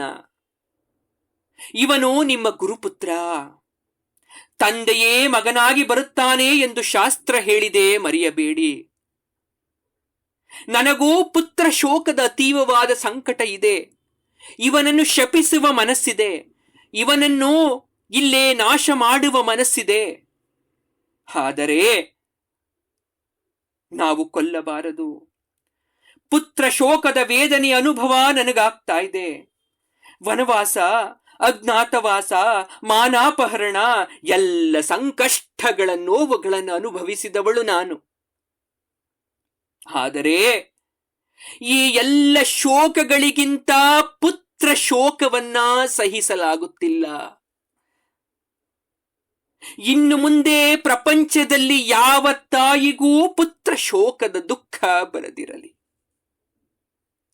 ಇವನ ತಾಯಿ ಈಗ ತಾನೇ ಯುದ್ಧದಲ್ಲಿ ತನ್ನ ಪತಿಯನ್ನ ಕಳೆದುಕೊಂಡಿದ್ದಾಳೆ. ಮಗನ ಮುಖ ನೋಡಿಕೊಂಡು ಬದುಕಬಹುದೆಂಬ ಆಸೆಯಿಂದ ಜೀವಿಸಿದ್ದಾಳೆ ವಯಸ್ಸಾದಂತಹ ವೃದ್ಧೆ. ಏನಾದರೂ ನೀವು ಇವನನ್ನ ಕೊಂದು ಹಾಕಿದರೆ ಆ ತಾಯಿ ಪುತ್ರ ಶೋಕವನ್ನ ಹೇಗೆ ತಾನೇ ಸಹಿಸುತ್ತಾಳೆ? ನನಗಾದರೋ ನೀವುಗಳಿದ್ದೀರಿ, ಅವಳಿಗೆ ಯಾರಿದ್ದಾರೆ? ಗಂಡ ಮಗ ಇಬ್ಬರು ಹೋದ ಮೇಲೆ ಅವಳು ಬದುಕಿದ್ದು ಏನು ಪ್ರಯೋಜನ? ದ್ರೌಪದಿಯ ಈ ಮಾತುಗಳನ್ನ ಕೇಳಿ ಧರ್ಮರಾಜ ಆನಂದ ಭಾಷ್ಪವನ್ನ ಸುರಿಸ್ತಾ ಇದ್ದಾನೆ. ನ್ಯಾಯ, ಧರ್ಮ, ನೀತಿ, ಕರುಣೆ, ಉದಾರತೆ, ಹೃದಯದ ಮಾತುಗಳನ್ನ ಅಂತಹ ವಿಚಿತ್ರವಾದ ಸಂಕಟದಲ್ಲೂ ಕೂಡ, ಸಂದರ್ಭದಲ್ಲೂ ಕೂಡ ಆಡಿದ ದ್ರೌಪದಿಯ ಮಾತುಗಳು ಎಂತಹವರಿಗೂ ಕೈ ಎತ್ತಿ ಮುಗಿಬೇಕಪ್ಪ ಅಂತ ಅನ್ನಿಸ್ತಾ ಇತ್ತು. ಅವಳ ಮೇಲೆ ಇದ್ದಂತಹ ಗೌರವ ಭಾವ ಹೆಚ್ಚಾಯಿತು. ಮಾರೋದಿದಸ್ಯ ಜನನೀ ಗೌತಮೀ ಪತಿ ದೇವತಾ ಯಥಾಹಂ ಮೃತವತ್ಸ ವರ್ತ ರೋದಿಮ್ಯ ಶ್ರುಮುಖಿ ಮುಹು ಅಂತ ಹೇಳ್ತಾರೆ. ಅಂದ್ರೆ ಭೀಮಸೇನ ಹೇಳ್ತಾ ಇದ್ದಾನೆ, ದ್ರೌಪದಿ, ಇವನ ತಾಯಿ ದುಃಖದಿಂದ ಕೊರಗಬಾರದು ಅಂತಕ್ಕಂಥದ್ದು ನನಗೂ ಅರ್ಥ ಆಗುತ್ತೆ. ಆದ್ರೆ ಇಲ್ಲಿ ಸಮಸ್ಯೆ ಇರೋದು ಬೇರೆ. ನಾವು ಹೊಸದಾಗಿ ರಾಜ್ಯಾಡಳಿತ ಪ್ರಾರಂಭ ಮಾಡ್ತಾ ಇದ್ದೇವೆ. ಇಂತಹ ಉಗ್ರ ಕಗ್ಗೊಲೆಗಾರನಿಗೆ ಎಂತಹ ಶಿಕ್ಷೆ ಆಗಬಹುದು ಅಂತ ಲೋಕಕ್ಕೆ ಅರ್ಥ ಆಗಬೇಕು. ಇಂತಹ ಘನಘೋರ ಅಪರಾಧಕ್ಕೆ ತೀವ್ರ ದಂಡನೆ ಮಾಡದೆ ಹೋದ್ರೆ ಪ್ರಜೆಗಳಿಗೆ ನಮ್ಮ ಆಡಳಿತ, ದೇಶದ ಸುಭದ್ರತೆ ಬಗ್ಗೆ ವಿಶ್ವಾಸ ಹೋಗ್ಬಿಡುತ್ತೆ. ಹಾಗಾಗಿ ಇವನನ್ನ ಕೊಲ್ಲಲೇಬೇಕು ಅಂತ ಭೀಮಸೇನ ಆಗ್ರಹಿಸ್ತಾ ಇದ್ದಾನೆ. ಈಗ ಕೃಷ್ಣ ಬಂದ ಸಮಾಧಾನ ಪಡಿಸ್ತಾ ಇದ್ದಾನೆ. ಹೌದು, ಇಂತಹ ಅಪರಾಧಿಗೆ ಶಿಕ್ಷೆ ಆಗಬೇಕು. ಭೀಮಸೇನನ ಮಾತು ಸರಿಯಾಗಿದೆ. ಆದ್ರೆ ಯಾವ ತಪ್ಪು ಇಲ್ಲದ ಅವನ ತಾಯಿಗೆ ಪುತ್ರ ಶೋಕ ಯಾವತ್ತು ಉಂಟಾಗಬಾರದು ಅಂತಕ್ಕಂಥ ದ್ರೌಪದಿಯ ಅಭಿಪ್ರಾಯ ಕೂಡ ಸರಿಯಾಗಿದೆ. ಯಾರು ಅಶ್ವತ್ಥಾಮ? ಸಾಮಾನ್ಯನೆಲ್ಲ ನೀವು ಅಂದ್ಕೊಂಡಿರೋ ಹಾಗೆ. ಕೇಳಿ ಹೇಳ್ತೇನೆ. ಅಶ್ವತ್ಥಾಮನ ಧೈರ್ಯ, ಸ್ಥೈರ್ಯ, ತೇಜಸ್ಸು, ಓಜಸ್ಸು, ಸಿದ್ಧಿ ಎಲ್ಲ ಇರೋದು ಅವನ ಹಣೆಯ ಮೇಲಿರುವ ಆ ಶಿರೋರತ್ನದ ಪ್ರಭಾವದಿಂದ. ಅದು ಕಳಚಿದರೆ ಅಶ್ವತ್ಥಾಮ ಒಂದು ಜಡದೇಹ ಅಷ್ಟೆ. ಕೃಷ್ಣನ ಈ ಮಾತಿನಿಂದ ಮರ್ಮ ಅರಿತ ಅರ್ಜುನ ಮರುಕ್ಷಣದಲ್ಲಿಯೇ ಅಶ್ವತ್ಥಾಮನ ಹಣೆಯ ಮೇಲಿದ್ದಂತಹ ಶಿರೋರಕ್ತವನ್ನ ಕತ್ತರಿಸಿ ಎಸೆದುಬಿಟ್ಟ. ಅದೇ ಕ್ಷಣ ಸರ್ವಸ್ವವನ್ನು ಕಳೆದುಕೊಂಡ ಅಶ್ವತ್ಥಾಮ ಹುಚ್ಚನಂತೆ ವಿಹಲ್ವವಾಗಿ ಸಂಕಟದಿಂದ ಆ ಸ್ಥಳವನ್ನ ಬಿಟ್ಟು ಓಡಿ ಹೋದ. ಜಗತ್ತಲ್ಲಿ ನೀವು ಎಷ್ಟು ಒಳ್ಳೆಯವರಾಗಿದ್ರಿ ಎನ್ನುವುದು ಮುಖ್ಯ ಅಲ್ಲ. ನೀವು ಯಾವ ಕರ್ಮವನ್ನ ಮಾಡಿ ಯಾವ ಕರ್ಮವನ್ನ ಅನುಭವಿಸಿದ್ರಿ ಅನ್ನೋದು ಮುಖ್ಯ ಆಗತ್ತೆ. ಎಂತಹ ಶ್ರೇಷ್ಠವಾದ ವ್ಯಕ್ತಿ, ಸಾವೇ ಇಲ್ಲದ ಸಪ್ತ ಚಿರಂಜೀವಿಗಳಲ್ಲಿ ಒಬ್ಬನು ಅಂತ ಅನಿಸ್ಕೊಂಡವನು, ಆದ್ರೆ ಹುಚ್ಚನಾಗಿ ಹೋದ. ಪಾಂಡವರು ಯುದ್ಧ ಗೆದ್ದಾಗಿದೆ, ಆದರೂ ಧರ್ಮರಾಜನಿಗೆ ಮನಃಶಾಂತಿ ಇಲ್ಲ. ವಿಲವಿಲ ಅಶಾಂತಿಯಿಂದ ಒದ್ದಾಡ್ತಾ ಇದ್ದಾನೆ. ಯಾಕೆ? ಹಣ, ರಾಜ್ಯ, ಅಧಿಕಾರ ಮನುಷ್ಯನಿಗೆ ನೆಮ್ಮದಿಯನ್ನು ತಂದುಕೊಡುತ್ತಾ? ಜೀವನದಲ್ಲಿ ಎಲ್ಲ ಸುಖಿಗಳಾಗಿ ಇರಬಹುದಾಗಾದ್ರೆ ತಪ್ಪು ಕಲ್ಪನೆ. ಯಾಕೆ?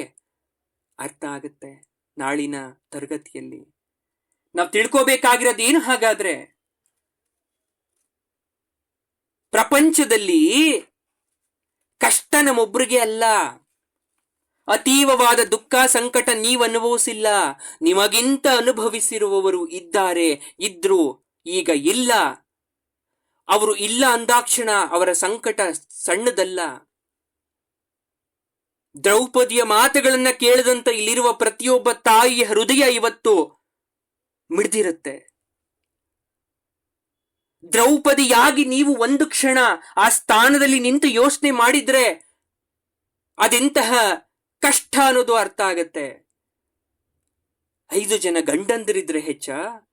ಶ್ರೀಕೃಷ್ಣ ಪರಮಾತ್ಮನೇ ಅಣ್ಣನಾಗಿದ್ರು ಹೆಚ್ಚ? ಹಸ್ತಿನಾವತಿಯ ಮಹಾರಾಣಿ ಪಟ್ಟದ ರಾಣಿ ಆಗಿದ್ರೆ ಹೆಚ್ಚ? ಯಾವುದು ಹೆಚ್ಚು? ಅದ್ಯಾವುದು ಹೆಚ್ಚಲ್ಲ. ಎತ್ತ ತಾಯಿಗೆ ತನ್ನ ಮಕ್ಕಳು ತನ್ನ ಕಣ್ಣ ಮುಂದೆ ಹೋಗ್ತಾರಲ್ಲ, ಅದೇ ನಿಜವಾದ ದುಃಖ.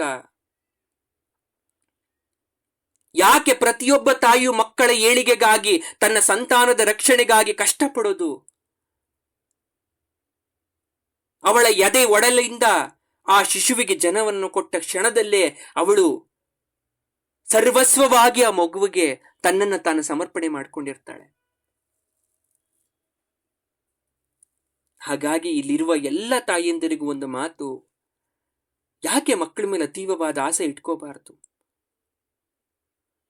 ಯಾಕೆ ಮಕ್ಕಳನ್ನ ಮಕ್ಕಳಾಗಿ ಬೆಳೆಸ್ಬೇಕೇ ಹೊರತು ಜೀವಕ್ಕಿಂತ ಹೆಚ್ಚು ಅಂತ ಬೆಳೆಸಬಾರ್ದು? ಅಂದ್ರೆ ಆ ದುಃಖವನ್ನ ತಡ್ಕೊಳ್ಳಕ್ಕೆ ಸಾಧ್ಯ ಆಗಲ್ಲ. ಎಲ್ಲದಕ್ಕೂ ಸಿದ್ಧರಾಗಿ ಇರಬೇಕು ಅಂತಕ್ಕಂಥ ಸಂದೇಶ ದ್ರೌಪದಿಯ 5 ಜನ ಮಕ್ಕಳು ಹೋದಂತ ಸಂದೇಶ ನಮಗೇನ್ ಗೊತ್ತಾ? ಜೀವನದಲ್ಲಿ ಯಾವುದೇ ಘಟನೆ ಎದುರಾಗಬಹುದು, ಎಲ್ಲದಕ್ಕೂ ಸಿದ್ಧರಾಗಿರಿ. ನಿಮ್ಮ ಹೃದಯವನ್ನ ಕಲ್ಲಾಗಿ ಮಾಡ್ಕೊಳ್ತಕ್ಕಂಥ ಸಂದರ್ಭ ಬರುತ್ತೆ, ಅವತ್ತೂ ನೀವು ಸಿದ್ಧರಾಗಿರ್ಬೇಕು. ಇದೇ ಈ ಕಲಿಯುಗದ ಶಾಸನ. ಇದನ್ನ ಬದಲಾವಣೆ ಮಾಡಕ್ ಸಾಧ್ಯ ಇಲ್ಲ. ನೀವು ಯಾವ ದೇವರನ್ನ ದೂಷಣೆ ಮಾಡಿದ್ರು, ಯಾರನ್ನೇ ದೂಷಣೆ ಮಾಡಿದ್ರು ಯಾವುದೂ ಬದಲಾಗಲ್ಲ.